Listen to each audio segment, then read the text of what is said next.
जून 8 2001 एक आदमी जो अपने मिड-30s में था जापान की एक एलिमेंट्री स्कूल के अंदर चाकू लेके घुस जाता है। उसके बाद जो हुआ उसने पूरे जापान को कई सालों तक हॉन्ट किया। इस आदमी का नाम मामोरू ताकुमा था।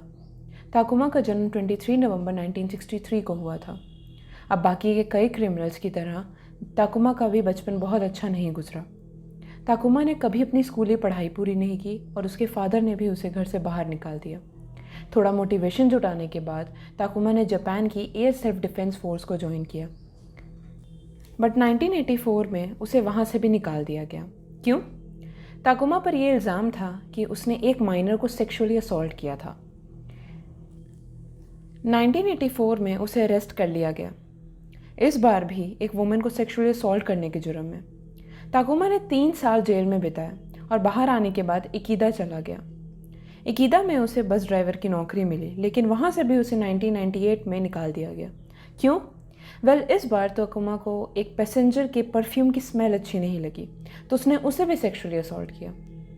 उसी साल 1998 में उसे सरप्राइजिंगली एक नई जॉब मिल गई, जहाँ पे ताकुमा का काम एक जैनिटर का था, और जहाँ ताकुमा काम करता था वो जगह इकीदा एलिमेंट्री स्कूल से सिर्फ 6 किलोमीटर की दूरी पर थी।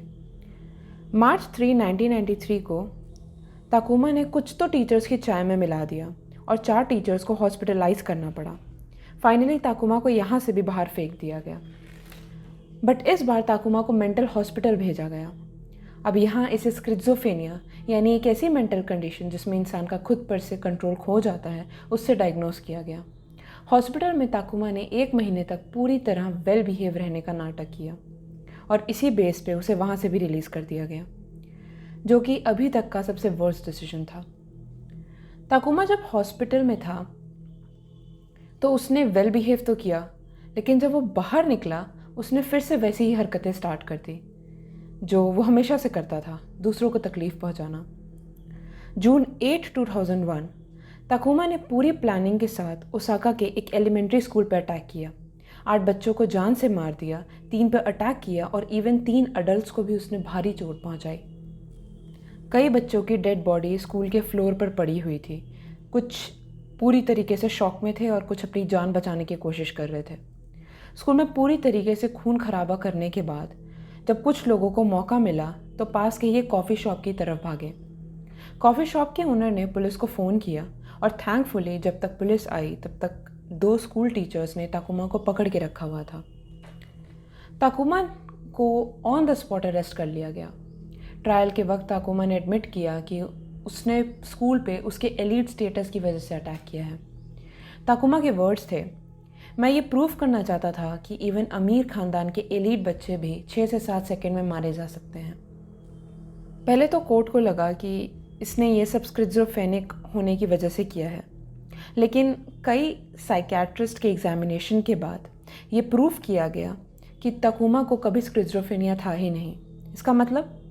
इसका मतलब कि अभी तक उसने जितनी भी क्राइम किए, जितनी भी उल्टी सीधी हरकतें की, वो सब होश में होकर की।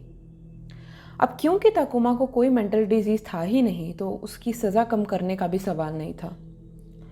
ताकुमा को मौत की सज़ा सुनाई गई 28 अगस्त 2003 को और उसी दिन उसे फांसी भी दे दी गई।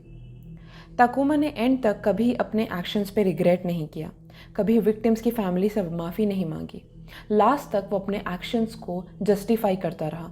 उसे ये लगता था कि जो उसने किया वो सही किया और उसने कुछ गलत नहीं किया उन लोगों को मार के जिनका शायद उसकी लाइफ पे कोई इफेक्ट भी नहीं था। ताकुमा ने सिर्फ एक विश की कि उसे जल्द से जल्द उसकी सज़ा दे दी जाए, और जाते जाते भी उसने एंड में कहा, मुझे कुछ और लोगों को मार देना चाहिए था। स्कूल के बच्चों पर अटैक करने का एक रीज़न ये भी हो सकता है कि ताकुमा को कभी भी वो रिसोर्सेज, वो प्यार, वो अटेंशन नहीं मिला जो उसे हमेशा चाहिए था, क्योंकि बचपन ही हर इंसान की नींव होती है और उसे कभी भी एक अच्छा बचपन नहीं मिला। तो उसके लिए ऐसा सोचना शायद थोड़ा सा ऑब्वियस था कि अगर मुझे नहीं मिल सकता तो मैं किसी को नहीं लेने दूंगा, एंड दैट्स वाई उसने शायद इस एलीट स्कूल पे हमला किया और उन बच्चों की जान ली। बट आपका पास्ट कुछ भी हो, आपके प्रेजेंट एक्शंस को जस्टिफाई नहीं कर सकता और इतने हॉरेंडस क्राइम को तो बिल्कुल नहीं कर सकता।